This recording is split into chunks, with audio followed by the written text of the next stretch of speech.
Hello and welcome to my first Forza Horizon 3 video. In this video I'll be rebuilding my R31 Nissan Skyline from scratch.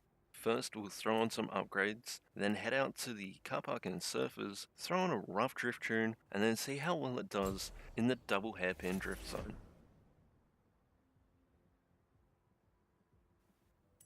Let's head over to the upgrade shop, and in the upgrade shop we're going to go over to the conversions and put an engine swap in it and put it to a V8. We're going to chuck a twin turbo on it, and then we're going to put the Nissan wide body kit on it because it gives it that nice fender flares.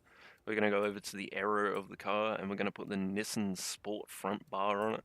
We're going to remove the spoiler, and then we're going to go over to the side skirt, which if I remember is a small lip on the very top of the window, which looks quite nice, so we're going to take it anyway. Then we're going to move over to tyres and rims. In tyre compound, we're going to leave completely and utterly stock. And then we're going to go over to the tyre width.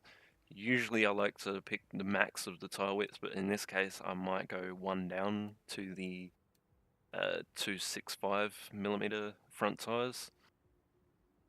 Yeah, we'll go with the 265, and then for the rear we're going to go as wide as possible with the 315mm.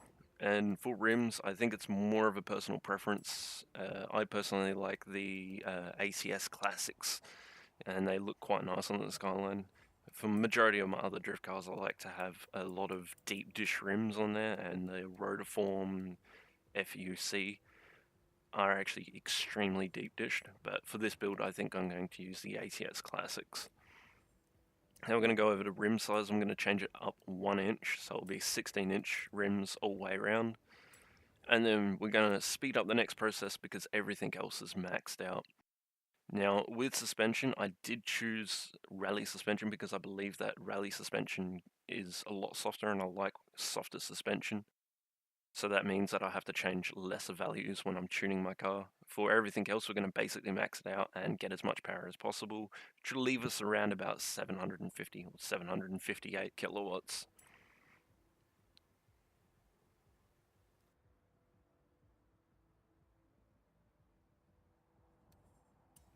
Now that we've finished in the upgrade shop, we're going to head out to the Surfers Paradise car park area and throw on a rough tune and see how well the car actually goes.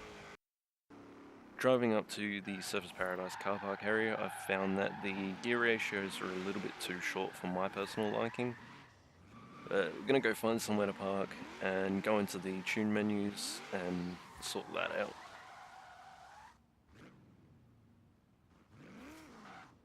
Now that we're parked, I'm going to jump into the start menu, go over to the cars tab, and then jump into that tune car menu.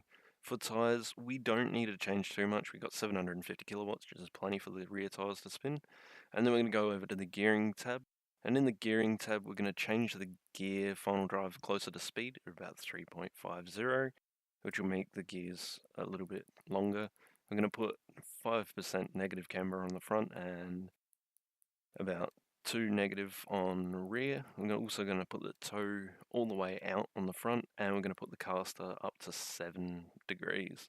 On the roll bars, we're going to make it a little bit more stiffer in the rear.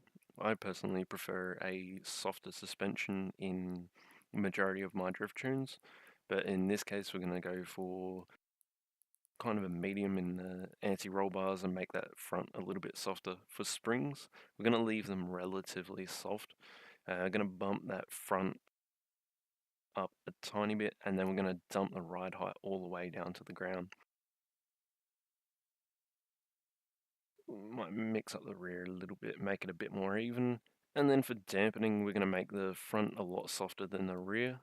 We're going to make that so we're going to make the rear a little bit softer than the front, and then we're going to change the bump stiffness to a little bit stiffer in the front. And then we go over to aero with nothing.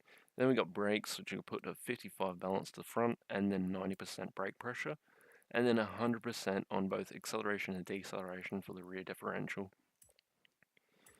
And now you'll be able to see that the car's just dumped itself to the ground, and it's looking quite nice. So we're going to do a couple of test laps to see how the car handles and how well it actually drives.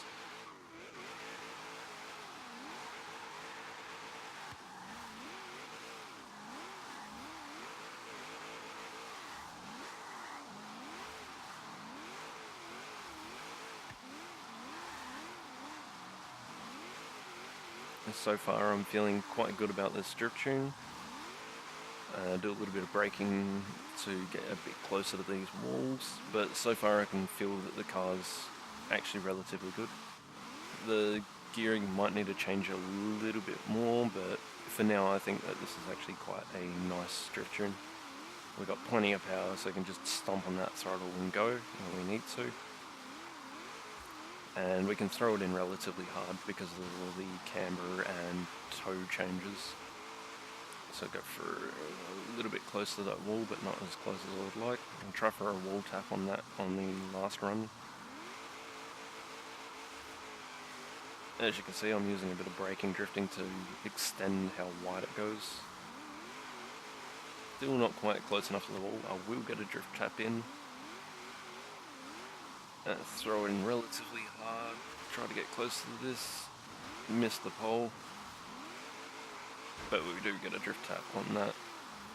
So I'm feeling quite good about this drift tune. I've got a nice feel for it, and I think it's about time that we headed out to the double hairpin and actually see how much this car can get in a points situation.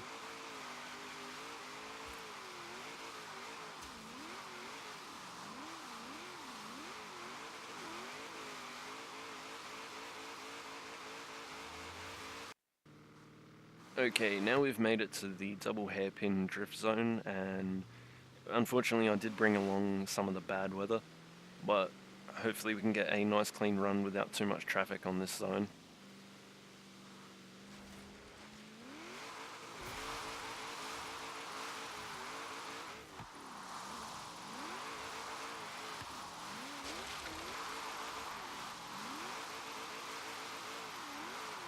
Fifth seems to be a bit too long, and fourth seems to be a bit too short, so I might have to adjust that.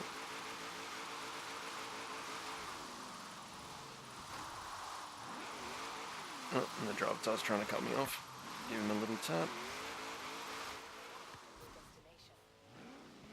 Alright, so not too bad overall, but we're going to wait until there's a bit of dry weather and then come back down the hill when it's dry.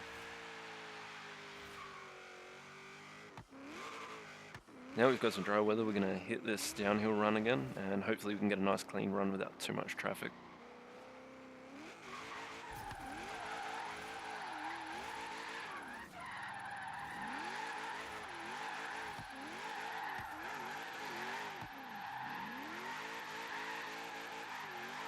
There's a little bit of traffic up there.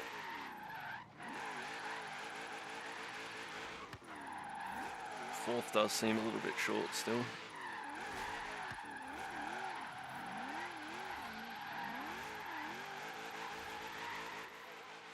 Not too much traffic to obstruct us. So we'll go back up and we'll change our gear ratio and see how we do then.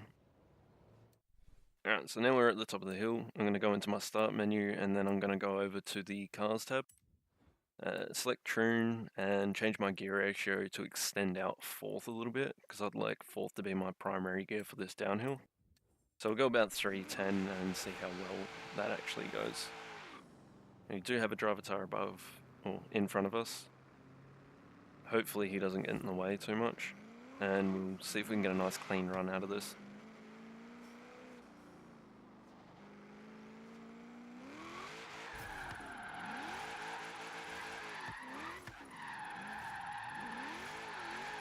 The gear ratio is starting to feel a little bit better. We'll use a Toyota Yaris as a clipping point. Yeah, that fourth gear is feeling a lot better now.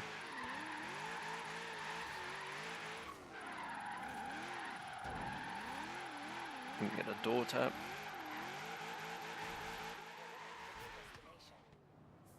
And I'm quite happy with this overall drift tune.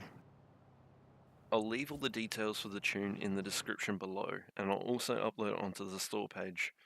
Thanks for watching this video, and if you have any questions or suggestions, feel free to leave them in the comment section below.